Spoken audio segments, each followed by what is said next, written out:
সাক্ষী জীবন দিয়াৰ ক্ষমতানো কাৰ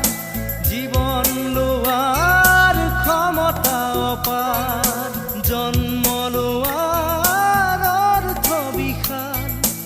অৰ্থ নৰল হ'ল মহাকাল